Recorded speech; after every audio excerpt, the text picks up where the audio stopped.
Hey everybody, it's Joshua here, Triple J Knife Works.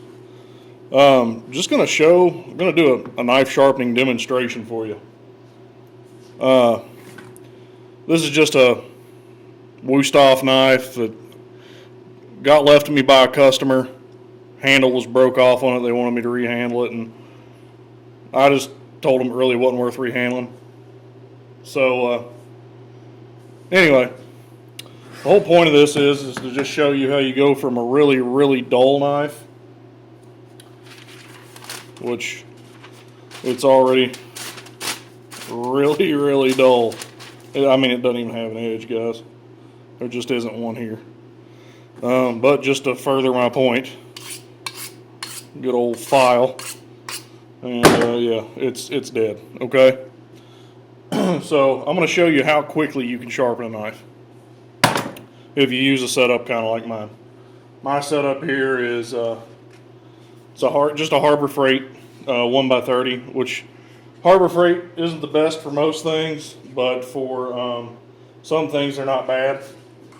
For no more than what we're doing here, this that belt's bad.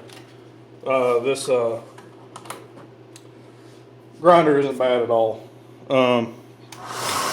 So it's going to get a little loud. You might want to turn it down. But what I do, I always start with my grinder with my belt running toward me to establish the edge, especially when there isn't an edge.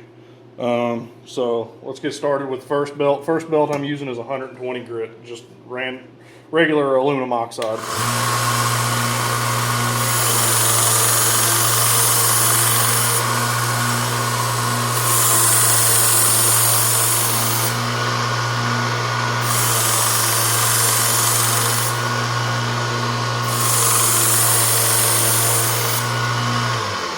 Now, as I'm doing this, what I'm doing is I'm watching for the burr to form.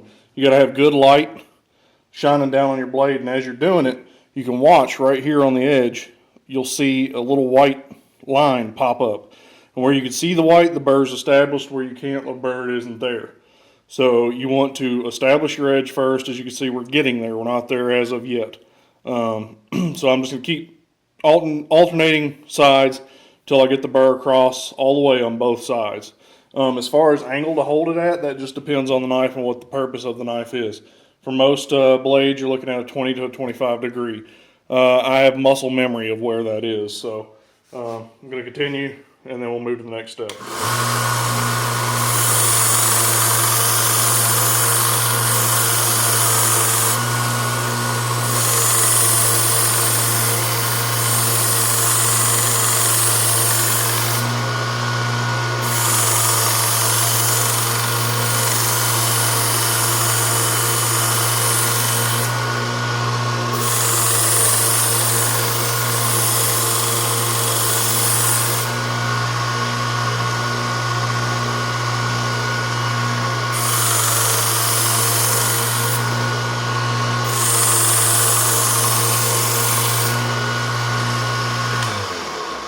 Alright, another good tip to have, which I'm not going to do it with this knife, this is just a junk knife, but you're always going to want to have a glass of water close by.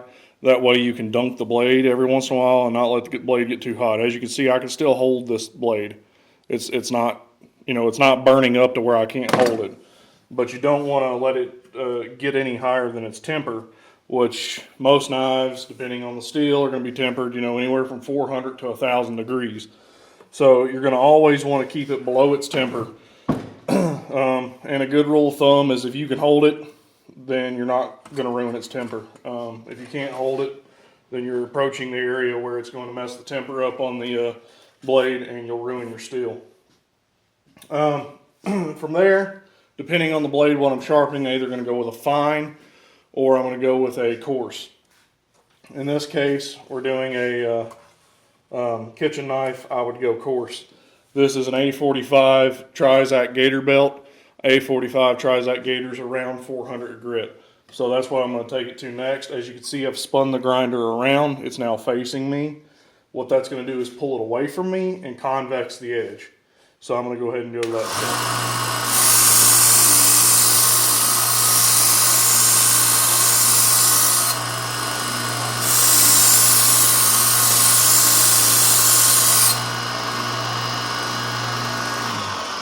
Now, it only took 3 passes on each side for me to see the burr come back.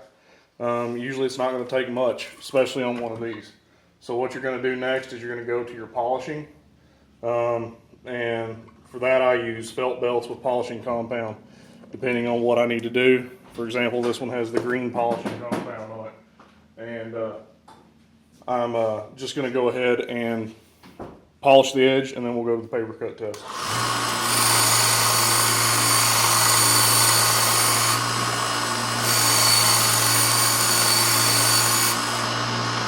Now, as I'm polishing the edge, I'm watching for the burr to disappear. It'll pop up on one side.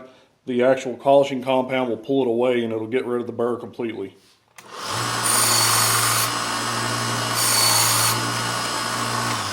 Alright, we're about there. Another thing you can do, some blades, the wire edge just won't disappear quickly.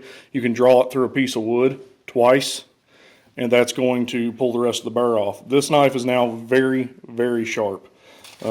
And you saw how quickly that was done. In fact, if I wouldn't have been talking the whole time, it would have took me no time whatsoever.